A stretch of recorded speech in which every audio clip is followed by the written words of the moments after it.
Corona virus की वबा भारत और नाइजीरिया जैसे निस्बतन बड़े, कम आमदनी वाले या मुतवसत आमदनी की निचली सतह वाले मुल्कों में ज़्यादा तेज़ी से फैल रही है। इंपीरियल कॉलेज के मुहक्किकीन का कहना है कि सेहत से मुतालिक अदम मसावत का मतलब है कि कुछ ग्रुप्स को इससे कहीं ज़्यादा खतरे का सामना है। So from just three factors alone, that is the ability हाथ धोने की सहूलतों की दस्तयाबी, घर से काम करने की सलाहियत और अस्पताल तक रसाई। सिर्फ इन 3 अवामिल को ही सामने रखते हुए जब हमने गरीब तरीन घरानों के अफराद का अमीर तरीन घरानों से मुवाजना किया तो हमें कोविड-19 से अमवात के इम्कान में औसतन 32% इजाफे का अंदाजा हुआ। इसमें कलीदी किरदार अस्पताल और ICU बेड तक रसाई न होने का था। गरीब खानदान बड़े और कई नस्लों पर मुश्तमिल कुंबों की शक्ल में रहते हैं, जिनसे मौमर अफराद को समाजी फासले के जरिए बीमारी से महफूज रखना मुमकिन नहीं।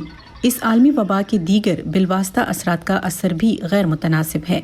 there is an overlap in the potential timing of lockdown. उन इलाकों में लॉकडाउन के मुमकिन औकात वही थे जिस दौरान अहम फसलें उगाई और काटी जाती हैं, और हम एदादो शुमार से ये भी जानते हैं कि उन इलाकों में गरीब घरानों के अफराद खुद उगाए जाने वाले खाने पर ज़्यादा इन्हिसार करते हैं, लिहाजा खुराक की हिफाजत के मसाइल संगीन हैं।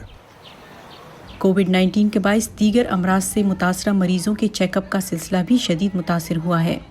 HIV, TB and malaria related. आइंदा 5 सालों में HIV, TB और मलेरिया से मुतालिक अमवात में बिलतरतीब 10, 20 और 36% तक इजाफा हो सकता है। इस रिपोर्ट के मुसन्निफीन का कहना है कि अदम मसावात के मौजूदा पैटर्न्स बताते हैं कि गरीब तरीन लोग खुद को इन्फेक्शन से बचाने की कम अहलियत रखते हैं। वो हुकूमतों से मुतालबा करते हैं कि वो हाथ धोने की सहूलियात तक रसाई को बेहतर बनाने और कम्युनिटी हेल्थ सर्विसेज को मजबूत बनाने पर तवज्जो दें। हेनरी रिजविल की रिपोर्ट के साथ Nilofar Mughal, Voice of America.